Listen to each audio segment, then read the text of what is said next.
xosatan bu eri bor ayollarga va birinchi xotin bo'lib teggan ayollarga.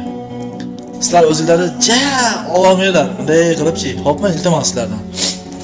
Sizlar o'zingizlarni mana bu ikkinchi xotin bo'lib tegayotgan bo'lsam, beva ayollardan o'zingizlarni ustun ko'rasizlar ekanda, ko'p yerda sezilib qolyapti. Tan olinglar, sezilib qolyapti haqiqatan.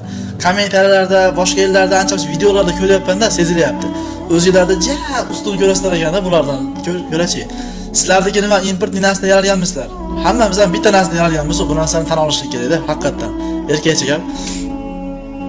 Sizlar o'ylaysizlar shekilli-da, ular ustun, bulardan biz ustunmiz debchi. Vallohi ustun emaslar. Inson nima bilan ustun desa, ilmi bilan, taqvosi bilan. Boshqa narsa bilan ustun bo'lmaydi. Shuning uchun ayetga borganimizda oxiratda hammamiz ham birdaymiz. Xo'pmi? Shuni bilib olinglar. Sizlar o'ylaysizlar shekilli-da, menimcha, ashtaqa ayollarchi ba'zi birlari. Biz faqat birinchi ayol yashaymiz va es qolib ketmaymiz deb o'ylaysizlarmi? Bu jon issiq jon, bir pasda chiqib ketib qoladi. Ertaga siz ham boshingizga bevali tushadi. Balkim ertaga siz ham boshingizga ikkinchi xotinlik tushib qoladi.